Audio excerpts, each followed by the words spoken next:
Welcome to the Virtual Memories Show. I'm your host, Gil Roth, and we're here to preserve and promote culture, one weekly conversation at a time. You can subscribe to the Virtual Memories Show through iTunes, Spotify, YouTube, Google Play, and a whole bunch of other venues. Just visit our sites, chimeraobscura.com/VM or vmspod.com to find more information, along with our RSS feed.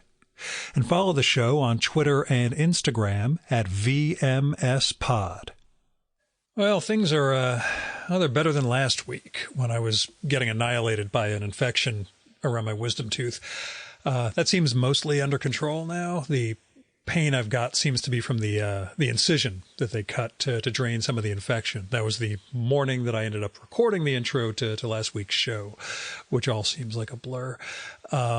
This Friday, I'm going to be getting the lower wisdom teeth extracted, which means I've got to bump both of the in-person podcasts I was going to record on Saturday. But I got next week's show in the can, so we'll be okay as long as I can talk well enough to do an intro next week. But it was an awfully rough week, I got to be honest. It was just debilitating. My fever broke on Wednesday night, so after that, things primarily became a case of pain management, except the problem was I didn't realize that my dentist had prescribed me a mix of acetaminophen and codeine for pain. That is, in my fever, when I got the prescription on Monday last week, I didn't read the label too deeply, just thought it was some sort of acetaminophen special formulation or something. So I just kept going along 3 times a day taking codeine until Sunday, when I thought, there's only a few pills left. I should start staging things down a little bit. And then instead of the every 8 hours that I was doing, I went to 12. And around the 10-hour mark, I discovered my head was going to implode. And I got a little bit concerned. So I took one more that night before bed around that 12-hour mark. And the headache and existential offsides rule or whatever, that all went away. And that's how I learned I'd built a teensy little codeine dependency after 6 days of steady intake. So on Monday morning, I thought I could stage down with the few pills I have left, or I could just stop cold now. What with my having oral surgery coming at the end of the week, maybe it's best not to have this sort of ongoing stuff floating around in my system. So I embraced the headache and the other mild detox symptoms, basically, and was fine by Monday evening. I even managed to get my day job moving again on Monday after losing most of last week with this pain. And I got some great pod news that I hope to share with you guys in the weeks ahead. It just happened a couple of big things came in Monday evening, which made me really happy. I don't know. There's more, there's less to tell, whatever. But let's just get to this week's show. So my guest this time around is one of my favorite writers. He's a 2-time past guest, but he hasn't been on since 2014. Ron Rosenbaum. Now, Ron has a wonderful new book out today, In Defense of Love, an Argument. It's from Doubleday. And by today, I mean August 15th, 2023, for you time travelers out there. In Defense of Love it's a series of essays in which Ron explores love, how poets and novelists and playwrights have treated it over the millennia, how science has tried to debase it, how it feels, what it means to reduce human experience to a set of points on a graph or a fMRI. And in the process, he excoriates the neuroscientists that are trying to identify chemical surges as surrogates for love. And he drags late-career Tolstoy for his anti-love, anti-sex, religious extinction agenda. And takes a sidebar into how oral sex may have led to the founding of America. And trust me, he makes a great series of connections here, and it probably works. And he relates some of his own memories of love and desire, and shows us, what it feels like or felt like to him, and what it meant to reckon with love over the course of his life. Now, I've enjoyed Ron's writing for, oh my God, over 30 years now. And it was a blast to just settle into his prose again with this book. I mean, it's funny, but it was almost a sense of comfort early on as I was reading the first essay, that feeling like I was being guided by a writer who knew what he was doing, who could bring a personal voice to poetry without being snide or overbearing. And one of Ron's great achievements in his writing, that sensation that he's there to help the reader along through the writer's explorations, that you're there with him as he's sort of learning and making these connections and bringing it all back to you, if that makes sense. Along those lines, if you have not read Ron Rosenbaum's work before, you are in for a treat, whether it's the journalism and short pieces collected in The Secret Parts of Fortune, which is one of my all-time favorite books, or his longer works like Explaining Hitler and the Shakespeare Wars, How the End Begins also, which we recorded about back in 2014. He's got a great body of writing out there and an absolutely unique voice. It's just a wonder. And In Defense of Love it's joyful and erudite and funny as heck and deeply felt. So go give it a read. There are literary allusions, but not to make one feel like an outsider, just to draw one further into the tradition of love in letters, I guess. Actually, past guest Virginia Heffernan blurbed the book pretty well, so I'm going to give her the last word on describing this one. She wrote, "Of all the vocabularies that give love its dimensions, neuroscience is not just the most dismal. It's the shortest on explanatory power. Following the poets, including Sappho, Chekhov, Philip Larkin, John Updike, Sheila Heti, Edith Wharton, especially her porn, and of course Shakespeare, Ron Rosenbaum's In Defense of Love rescues the ecstatic, agonizing, galactic experience of love from its reduction to fMRI film. Read Rosenbaum and have your heart rent." That's pretty good.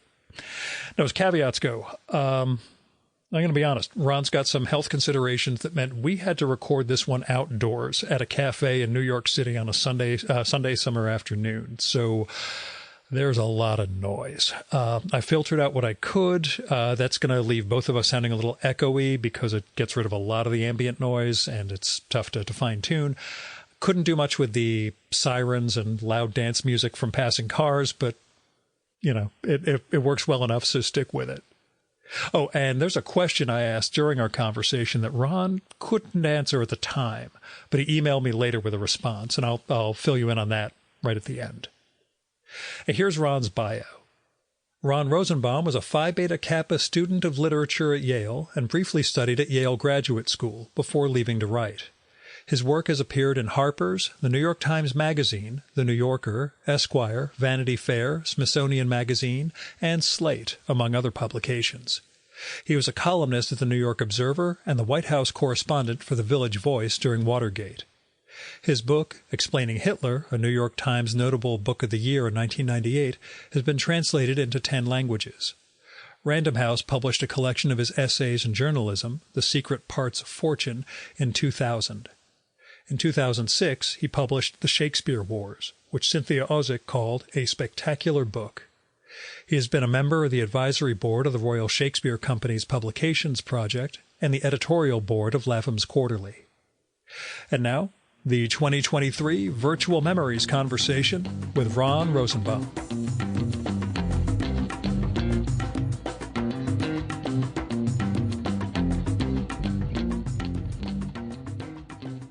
Tell me about the origins of the book. Okay, there are really two origin stories of the book. I would say one was when my friend Betsy Carter was an editor of Esquire, the first woman editor of Esquire.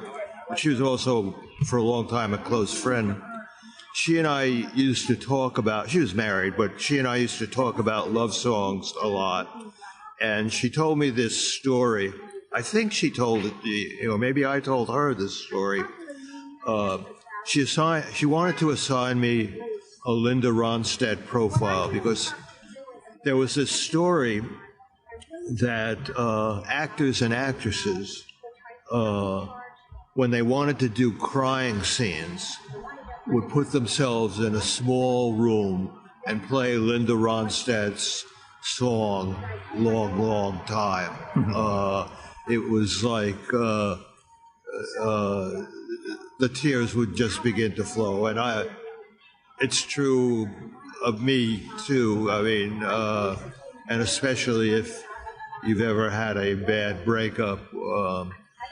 But I was just fascinated by the power of songs, of love songs, to hurl you across the room or drop you to your knees or whatever.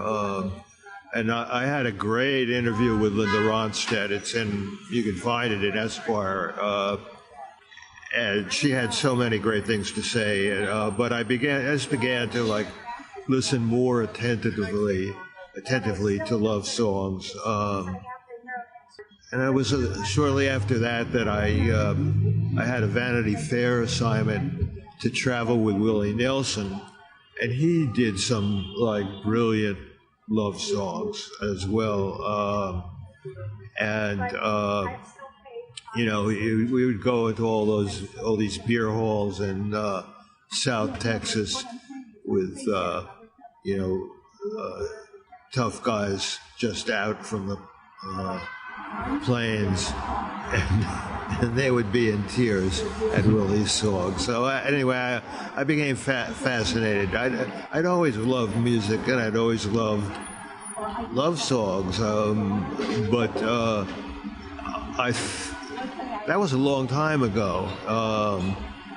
So that was one, but that was one origin. The other was I had gotten a contract to write a book about love, but I didn't know where it was going, and I spent a few years writing reams and reams about it, but it didn't come together. I didn't have a focus, and finally I had a lunch with my then Doubleday editor, Jerry Howard, and we were trying to figure, what am I doing, or should I abandon this? Is it not going to go anywhere? And somehow we both almost simultaneously came to the idea of what's needed now is a book that will, the way we put it was the reductionists versus the poets, that would save love from the scientizers, from the pseudoscientizers, the neuroscientists who all think that their electrical circuits are what love is. So Jerry said, I'd publish that book. And when I started writing it, I kept finding more and more pseudoscientizing of the emotions, not just love, but I mean my favorite examples. Actually, I did a Harper's expose of this. Is the notorious, well, they're not notorious enough, 5 stages of grieving of Elizabeth Kubler-Ross, which are taken to be science, but are totally baseless, have no scientific foundation, just some anecdotes from some hospital nurses, but has taken over the culture. It's like perhaps the most prolific cultural meme. And it's a way, what's wrong with it is that it tells you how to grieve. It doesn't allow you to grieve the way you can feel as an individual and with your relationship with the person, but it says you have to go through 5 stages. And the 5 stages, it turns out, are ones that make you more quiet on the hospital ward. Acceptance is the final stage, I think. So there's a way, supposedly scientific way, you're supposed to grieve. And I'm the kind of person who instinctively doesn't like to be told this is the way you should do stuff. Especially by, if few people realize what happened to Elizabeth Kubler-Ross after she became famous. She established a commune on the West Coast where she and her cult actually engaged in having sex with the dead. Not with the really dead, but with a con man mystic who would appear in her cult members' bedrooms, naked except for a turban, and say that he was one of the dead come to life to have sex with them,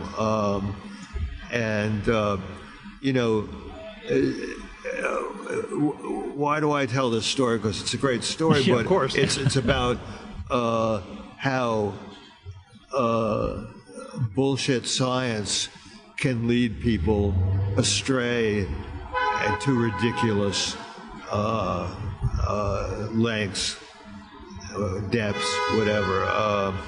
So anyway, there was just so much to write about. And also, culturally, there was a cultural impetus for this book, because it was about how we are in an age where machines, AI, big data are taking over human emotions and human, and without any sense of the feeling behind it. And I went through a whole 4 or 5 years of battle with a Shakespeare scholar who had devised a computer database he called Shaxicon, and Shaxicon supposedly told us which dubious manuscripts were really by Shakespeare or weren't. And I was finally vindicated by English scholar, Sir Brian Vickers, and another French scholar who found the real author of this disputed manuscript that Shaxicon was going to be tried. Oh yeah, Shaxicon got this horrible 600-page Shakespearean elegy inserted into 3 super serious collected works of Shakespeare editions, and nobody in the entire academic Shakespearean world raised a peep about it. I was alone saying, I'm able to tell what's Shakespearean better than what the Shaxicon is. And I guess it was set me on a course to examine what big data is producing as truth and imposing upon human beings. And they were doing it to love. And in love, it was neuroscience. It was Helen Fisher and her fMRI brain scans that showed that dopamine could be shown to go to the love buttons in the brain, and dopamine was a signaling brain chemical for the drive system, and therefore love was a drive, not an emotion. well, so I have about a chapter or two on why love is an emotion, not a drive. I was just doing an op-ed.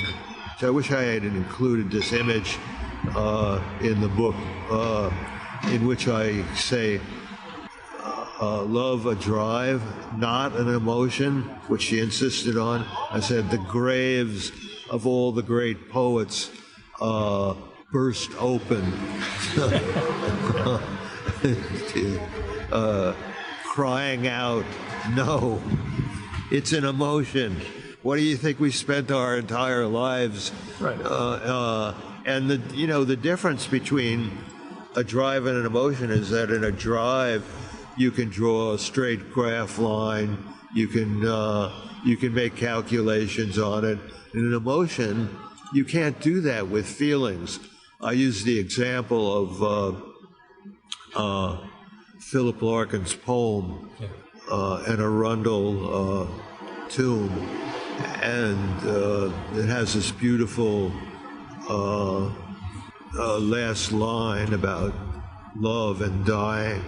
And I said, you cannot get an fMRI scan will not tell you anything about the emotion in this line, which has captivated people for half a century since he wrote it.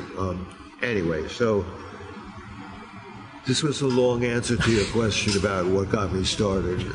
Well, I thought about that Larkin poem, which ends with, what remains of us is love. Yeah. And you cite that and Auden's poem, where in both cases, retroactively, the poets seem almost embarrassed by speaking so plainly about the importance of love. Very true. Larkin didn't withdraw the last line, but Auden went crazy, and his last line was, "We must love each other or die," and he wrote it.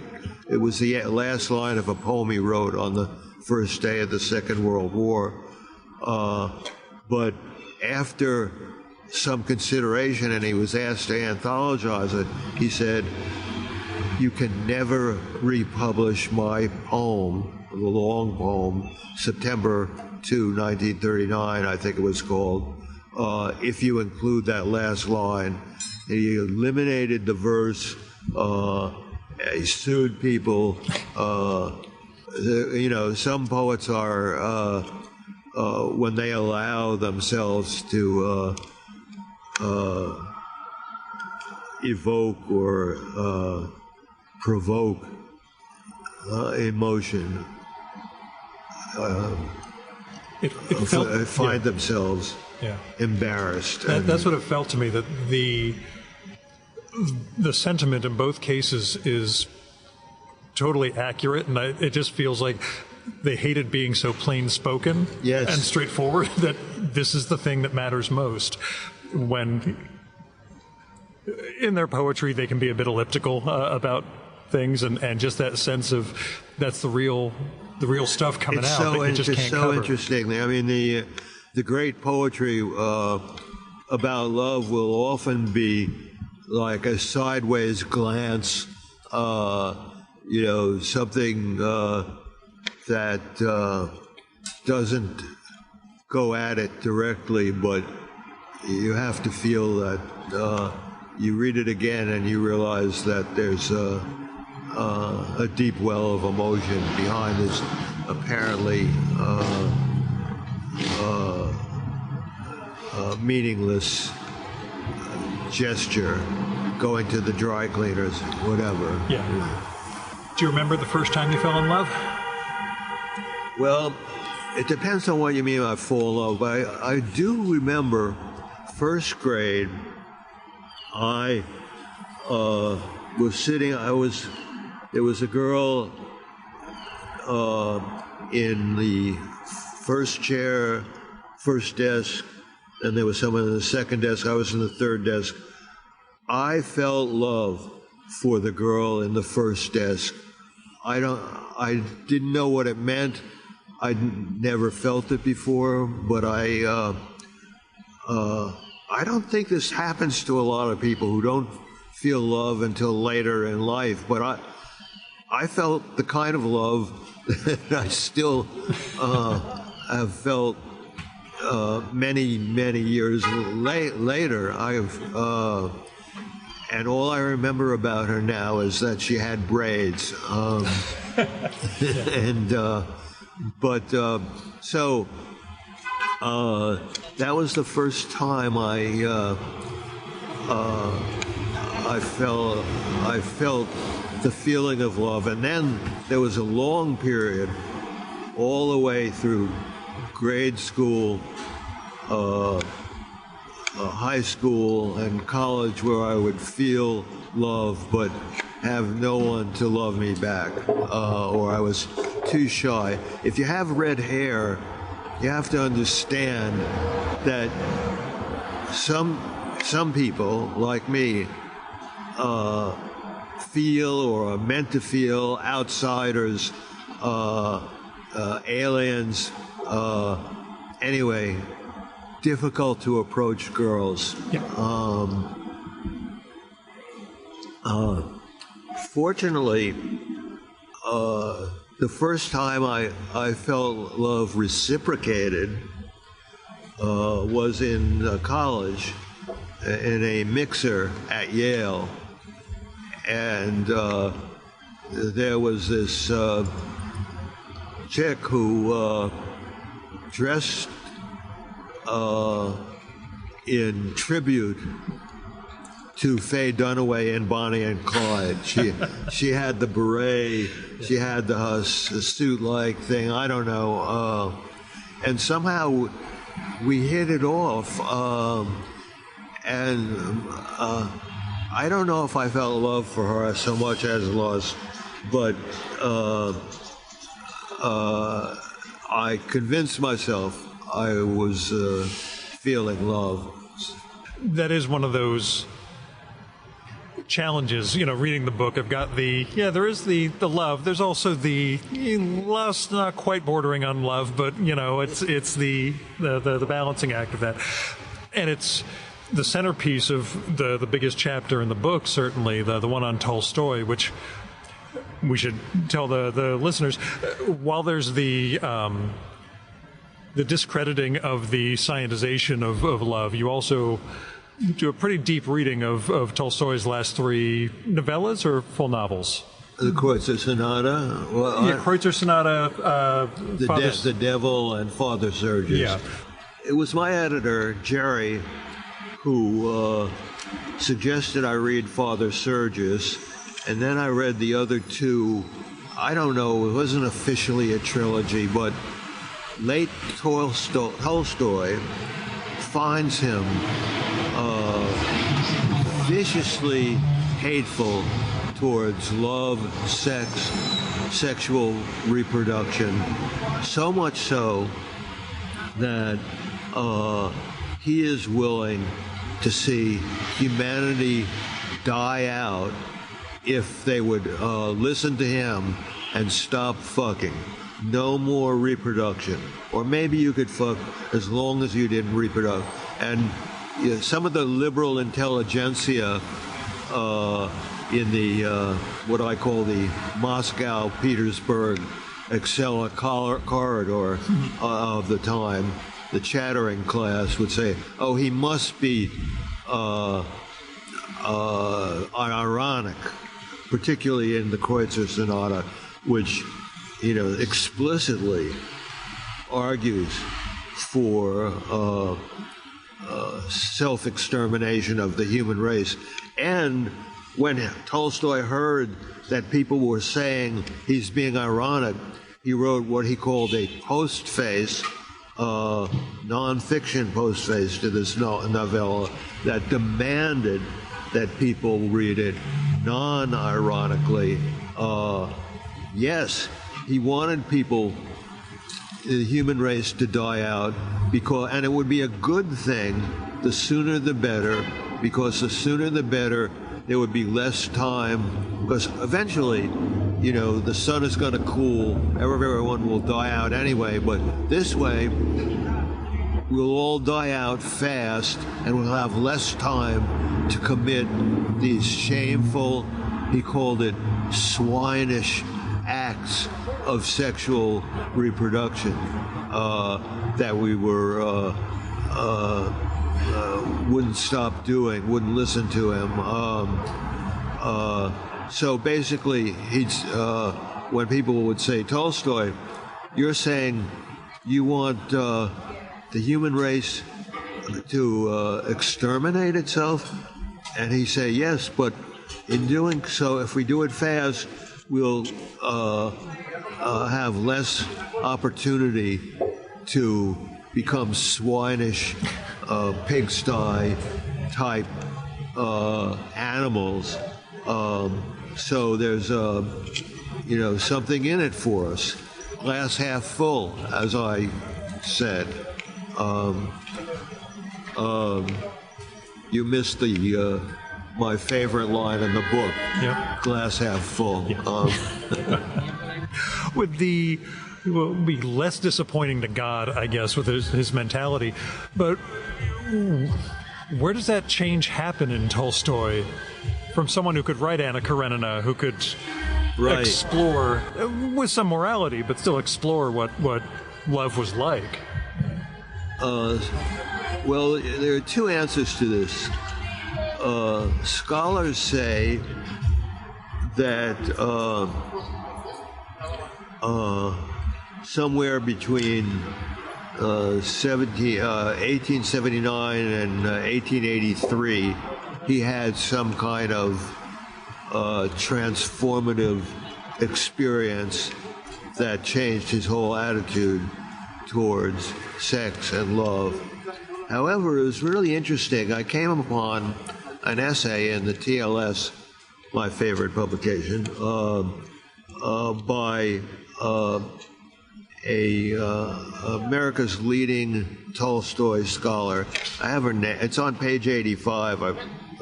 Emerson is her last name. And don't look it up now because you won't listen to me. But I see it, Carol Emerson. Carol Emerson. With a Y. Okay. And she said, all indications are Tolstoy never had the experience of interpersonal love. That's like never. He could write about it, but did he really write about it in Anna Karenina? This is something, something we could argue about. I think, because you've got a line in there about how there's too much of Kitty and Levin. Yeah. I think you need Kitty and Levin you need Levin at least to understand marriage post Anna. You need Levin at the very end having there's no lightning bolt. It turns out you have to do this every single moment of the day and keep committing. I understand, it goes a little too far with the agriculture and everything else in the book, but I called it a gluten-free love. Yeah. But I also wanted to share, though, when we talk about the poetics of love and Tolstoy, the scene where he first sees Kitty, at least from the Aylmer Maude translation. I've checked out all the other translations and they're terrible with this line, but it has this one line that I've loved ever since I read it in college. He sees her when they're going out skating, and it says he avoided long looks at her as one avoids long looks at the sun, but sees her as one sees the sun, without looking. And it just was one of those moments of, that was the thunderbolt hitting Levin. Let's go over this again. Yeah. Sees one as one sees the sun without looking, so one doesn't see the sun. But it illuminates everything. You're not looking right at the sun, but it's illuminating your life. I see. I think. At least that's how the mods translated it. Yeah. Well, anyway. Maybe I was unfair to Levin and Kitty, but I guess it's not a great marriage either, but he. I guess I've always felt I want the more passionate thing, even if it doesn't last, even if you end up hating each other. there's I don't know. It's probably a mistake because it cost a lot of tears for me and the other party. But there were also a lot of, great times as well. Yeah. And the great thing is I found someone with whom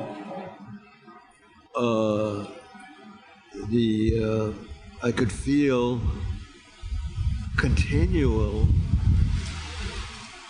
romantic thrill even as the years went by, 6.5 years now. It in a way it took me all this time to learn lessons needed to maintain and sustain that. But we were both, that's the great thing, we were both romantics. She is a very loving person, and I'm a very romantic, I would say, loving person.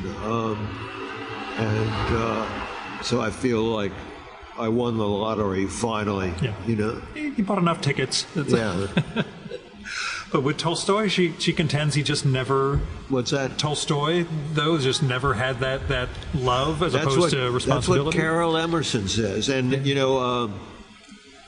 I talked to other... what's her name? The Turkish woman who wrote the novel Selin. Elif Batuman? Elif Batuman, right. She pointed out to me that there was certainly no equality of love in the romance between Vronsky and Anna Karenina. She talked about the first sex scene where it wasn't even seen, S-E-E-N. They, arrived breathlessly at this room of assignation, and the next thing you know, the next scene is he is standing up over her prone body, getting dressed, ready to leave.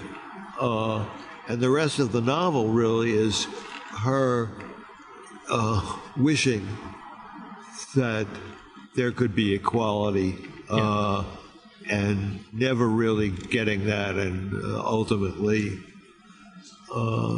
you know how it ends.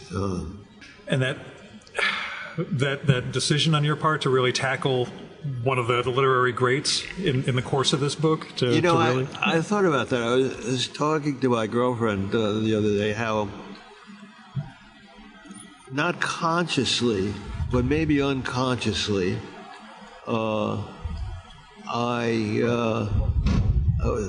retrospectively, looking back on it, I tackled Hitler, I tackled Shakespeare, and now I've tackled Tolstoy. I haven't wasted my time on second-rate people. Yeah, anyway. There's no minor takedowns. and also, I can't say I've. I really did, look as deeply as one could into Hitler's soul for what passes for it, and same with Shakespeare's genius. I can't say I looked as deeply into Tolstoy's soul. I looked in. What I did was, I think, try to correct this impression of him as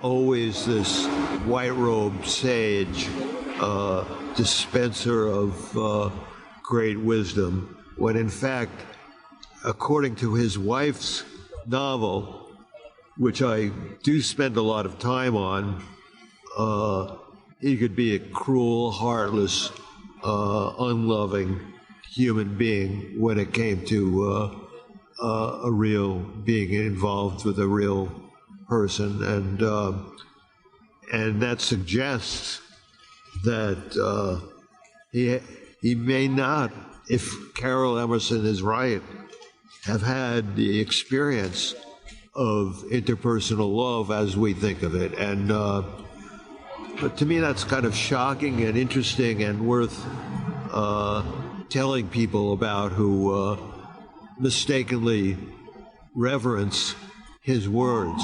The words of basically I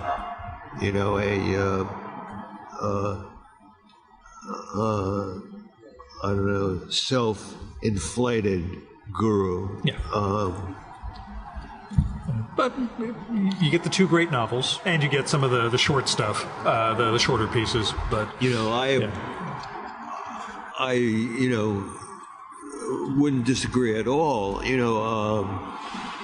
And maybe it proves that you can write about human nature without having a fully human nature. Anyway. Yeah. And it raises the question of whether that might be necessary sometimes, where you need to have that outside alien perspective almost. And that sense as you're working, especially on the neuropsych side of things, as we've seen the whole AI writing and, quote unquote art, and I call it image generation, not art, when it comes to this stuff. I would say, do you, in a sense, feel vindicated over the approach that you took, just, trying to go after these things instead of... Well, I feel actually the book is really timely. It's coming out just at a time where the machines seem to be taking over human nature, taking over human creativity. I want to at least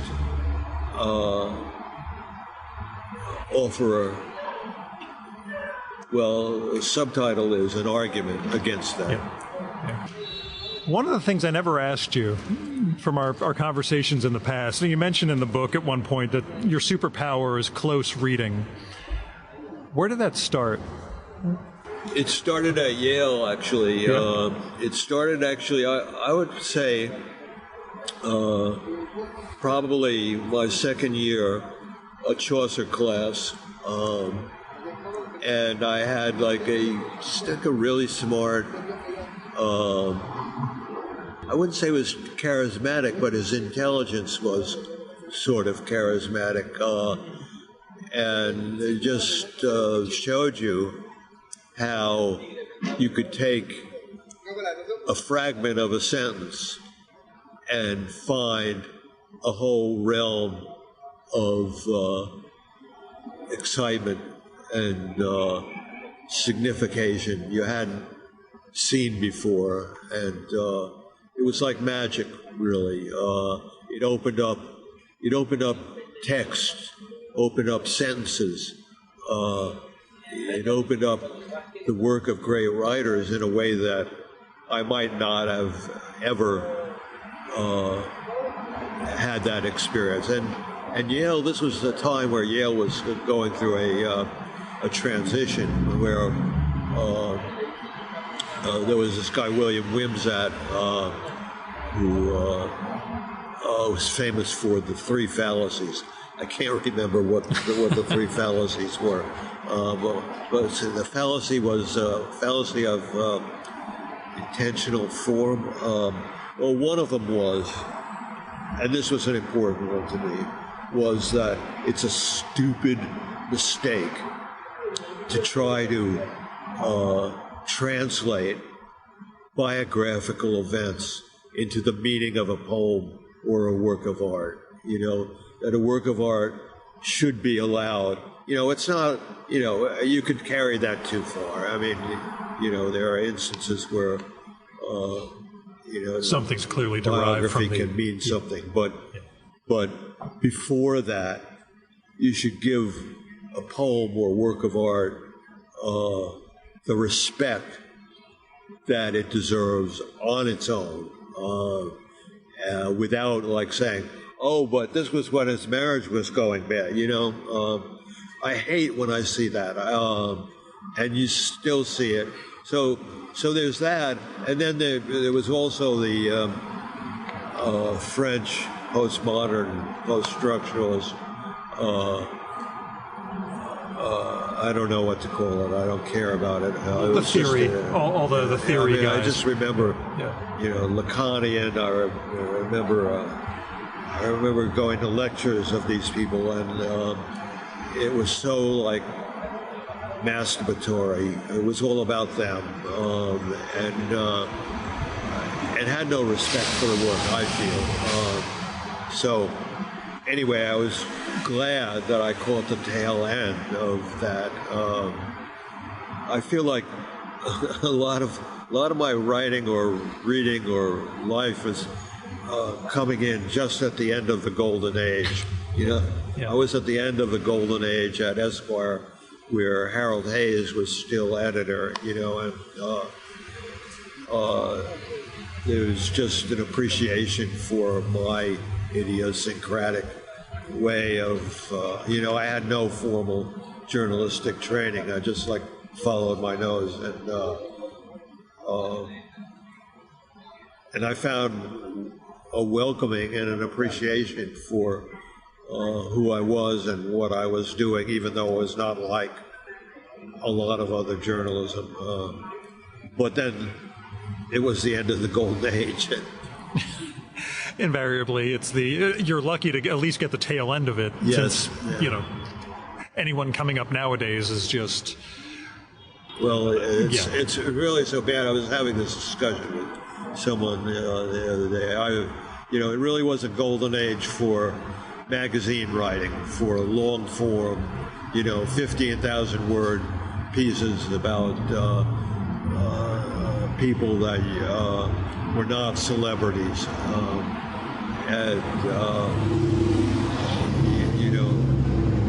Not only has that disappeared, but the publications that would run it have disappeared. So it's really too bad. I mean, I see every once in a while I see hints that occasionally it's coming back now and then, and it's just like, I think it's economically, for whatever, it's not going to happen, but it makes me remember how lucky I was to be a young writer at a time when all this was available. I mean, over the years, getting to sit down with Milton Glaser and George Lois and all those guys, not the writers, but everyone else who was part of that magazine ecosystem. Yeah.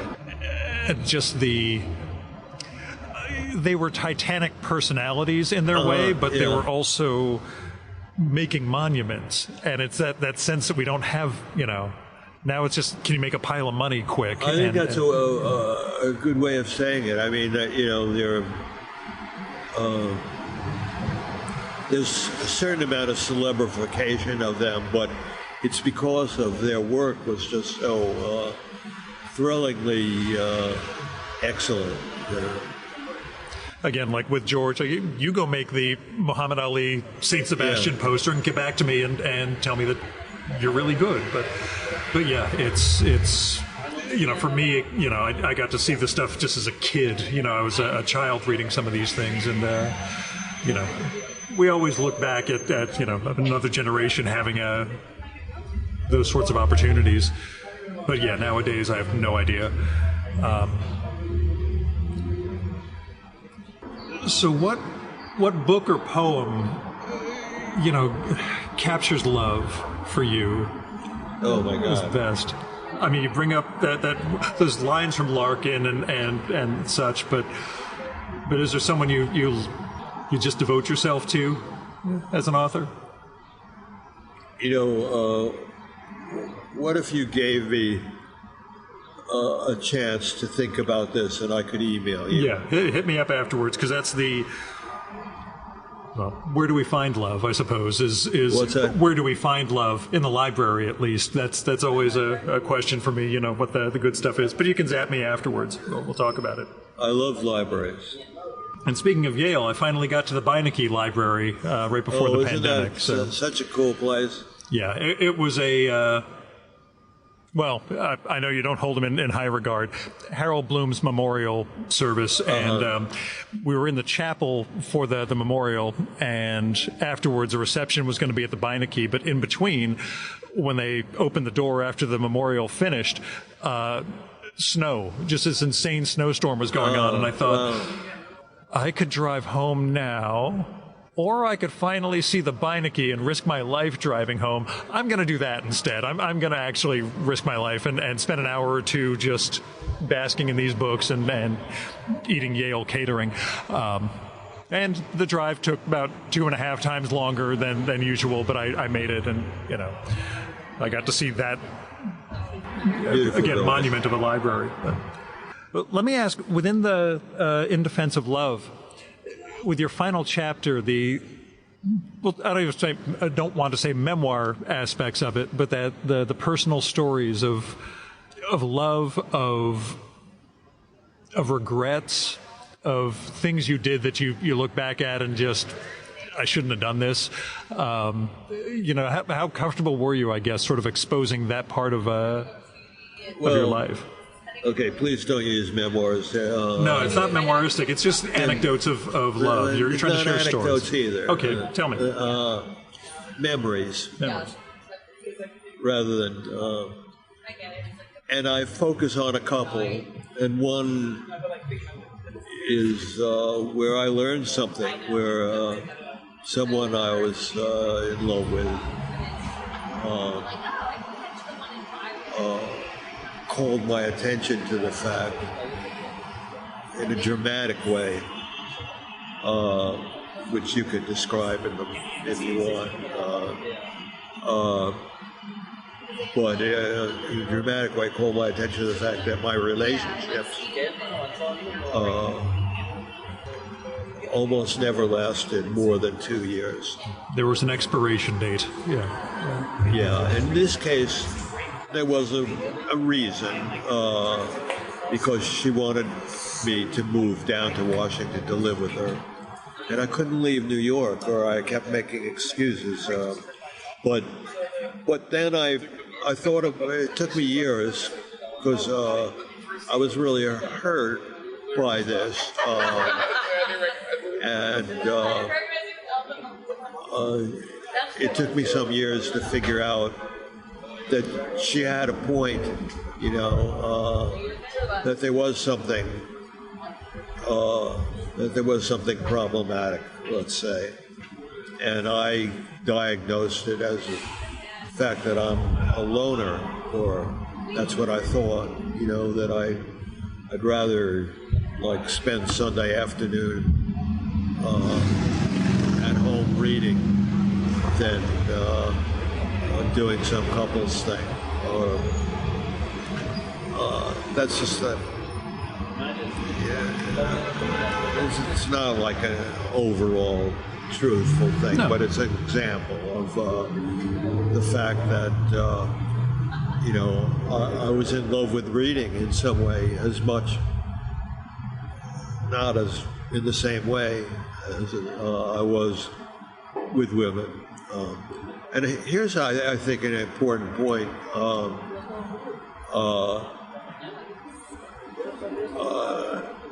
I talked about how a lot of guys talk about the number, which they mean the number of sexual companions they've had. And I think there's a lot of bullshit in that. And that the real number is how many times you've been in love. And I sort of tried to do a count. And I came up with the number 9. I thought, oh my God, could that be true? And is it true that they only last? I've been married for 3 years, knew her for another year or so it's 4 years now to defend myself, and there were several that lasted 3 or more, but 9 times in love, and many times they didn't last as long as you would think being in love would mean. And so that's why I'm so, I don't want to say proud, but I'm pleased that it's been 6 or 7 years with the woman I'm with now. And I think that I've, in the last chapter, I talk about how I learned something about myself from being dumped by this woman, who sensed that I wasn't going to move to Washington, and who sensed that there was something self-limiting about, or anyway, that who knows if she'd lived in New York, maybe,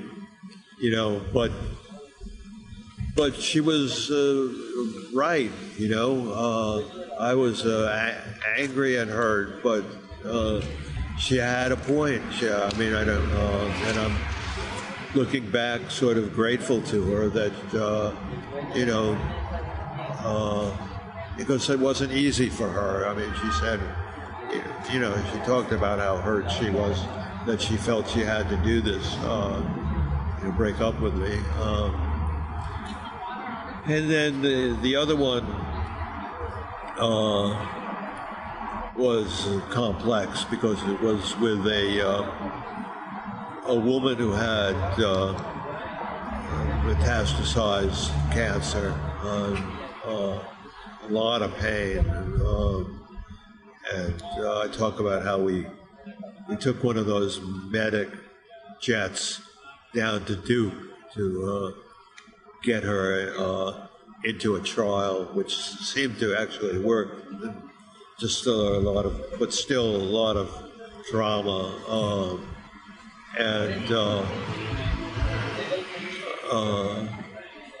but eventually that ended. And why did that end? We had a fight. I don't know. I think she felt that she didn't know how long she had to live, and that I should be devoting all my time to her. And,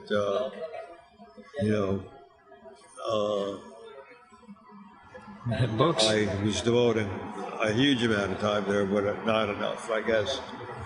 And she ended up living 12 years after that dramatic night that I talk about in the book. And so I end the book with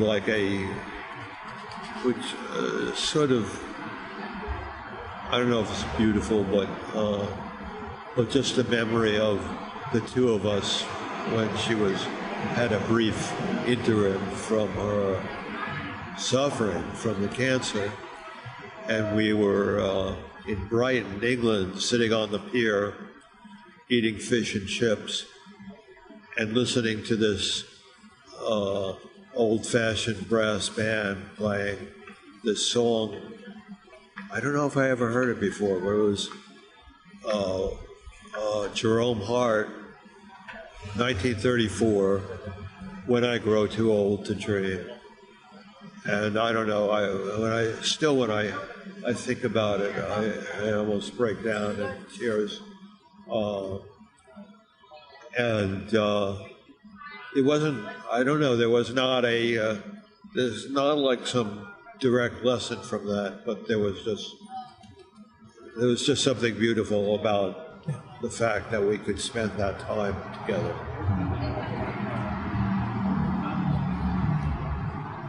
What did you learn about love in the course of the book? And again, I know there are different chapters and different approaches to this. Did you come out of it with something you didn't have going in?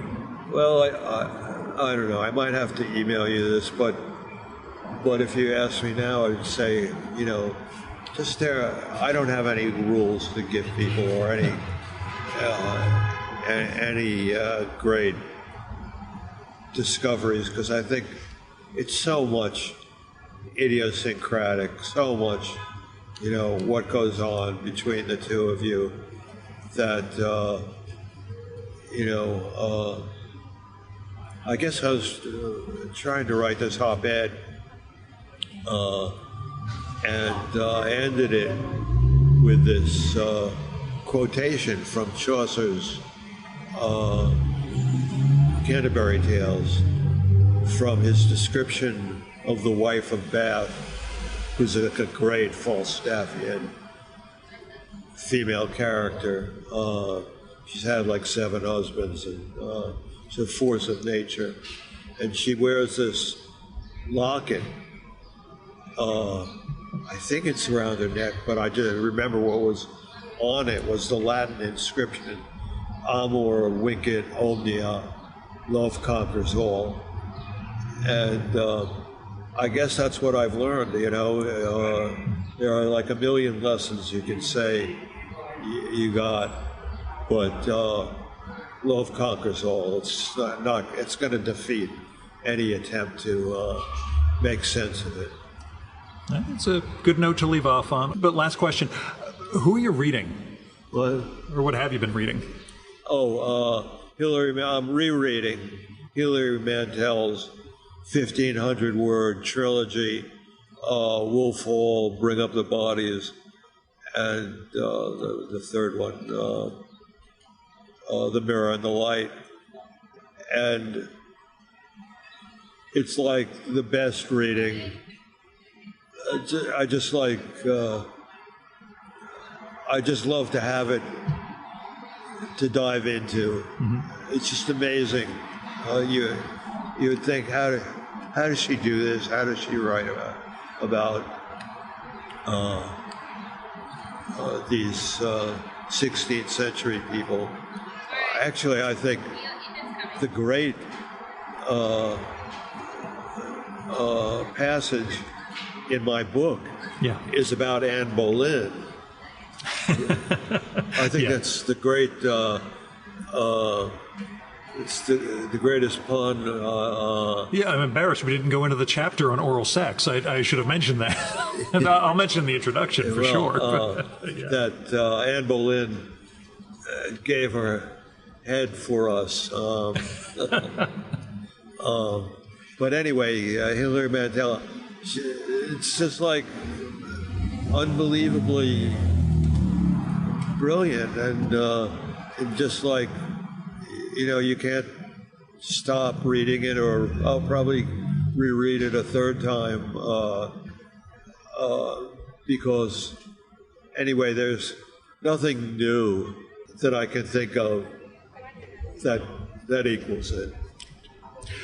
Something I've had at home for years, and I haven't started it yet, partly for fear that I will end up devouring, it'll end up eating my life, reading the whole thing. But you know what? I think I should. No excuses. Get to start reading. I will start on it when I get home, Ron. There are things that, in doing this, that are worthwhile to you and me. But that is my gift to you, ordering you to read the Hilary Mantel trilogy. I accept. I will start Wolf Hall tonight. Okay. Thanks so much, Ron.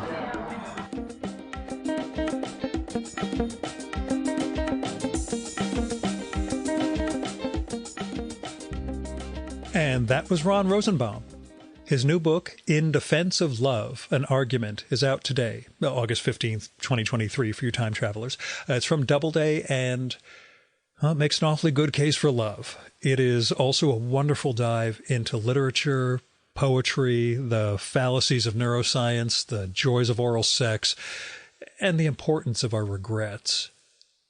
So give it a read, In Defense of Love, and check out Ron's past books like The Secret Parts of Fortune, The Shakespeare Wars, and Explaining Hitler. Oh, and follow Ron on Twitter at Ron Rosenbaum1, all one word, and 1 is just the numeral. I'll put a link to that in the show and episode notes for this one, as well as a page that collects a lot of Ron's journalism from over the years. Oh, and when I asked Ron what book or author most helped him capture the feeling of love, you'll recall from the conversation he asked me to follow up. I did. So here's what he wrote. If I had to choose one performance of love in Shakespeare, it would be the life-changing debut of Peter Brook's Midsummer Night's Dream at Stratford-on-Avon, which I've written about in my new book and in the Shakespeare Wars. Brooks' dream was like a love potion, he wrote. Now you can support the Virtual Memories Show by telling other people about it. Let them know there's this podcast, comes out every week, even when the host is annihilated by a wisdom tooth infection. Not now, but we'll see how next week goes. And that there's fascinating conversations with really interesting people week upon week. Now, you can also help out the show by telling me what you like and don't like about it, who you'd like to hear me record with, or what movie or TV show or book or piece of music or theater or art exhibition or whatever you think I should turn listeners on to. And you can do that by email, direct message if we're on the same social platforms, postcard, letter. You can get my address through the Substack email that I do every week. Or you can leave a message on my Google Voice number, which is 973-869-9659. That goes directly to voicemail, so you don't have to worry about getting stuck in an awkward conversation with me. And messages can be up to 3 minutes long. So if you're going to go longer than that, just call back, leave a second message, and I'll get the whole shebang. Oh, and let me know if it would be okay to include your message in an upcoming episode of the show. You might have something interesting to share with listeners, but I would never include something like that without the speaker's permission, so let me know. If you got money to spare, don't give it to me. I mean, episodes like this one where I had to go into the city and I actually had to do a bunch of other crazy shit to pull this one off. It does cost me some cash, but my day job treats me just fine, so I'm pretty well taken care of. You can subscribe to the Substack. It's free, but you can pay $50 a year if you want to support the whole Virtual Memories endeavor. But anyway, what you really should do is give to other people, give to individuals or institutions in need. When it comes to people, you can go through GoFundMe, Patreon, Kickstarter, Crowdfunder, Indiegogo, and all those other crowdfunding platforms. And you can find some people need help with medical bills, car payments, veterinary bills, rent, getting artistic projects off the ground, whatever it is. They might be in need and you might be able to help them out. And when it comes to institutions, I give to my local food bank every month, make occasional contributions to the Poor People's Campaign. I make targeted election contributions, but that's part of my gig as a lobbyist by day. But there are other things you can do. There are freedom funds, Planned Parenthood and Women's Choice funds. There are all sorts of things you can do with your cash or time and resources to help us build a better world. So I hope you will. Our music for this episode is Fella by Hal Mayforth, used with permission from the artist. You should visit my archives to check out my episode with Hal from the summer of 2018 and learn more about his art and painting. And you can listen to his music at soundcloud.com/Mayforth. And that's MAY4TH. And that's it for this week's episode of the Virtual Memories Show. Thanks so much for listening. We'll be back next week with another great conversation. You can subscribe to the Virtual Memories Show and download past episodes at the iTunes Store. You can also find all our episodes and get on our email list at either of our websites, vmspod.com or chimeraobscura.com/VM. You can also follow the Virtual Memories Show on Twitter and Instagram at vmspod, at virtualmemoriespodcast.tumblr.com, and on YouTube, Spotify, and TuneIn.com by searching for Virtual Memories Show. And if you like this podcast, please tell your pals, talk it up on social media, and go to iTunes, look up the Virtual Memories Show, and leave a rating and maybe a review for us. It all goes to helping us build a bigger audience. You've been listening to the Virtual Memories Show. I'm your host, Gil Roth. Keep reading, keep making art, and keep the conversation going.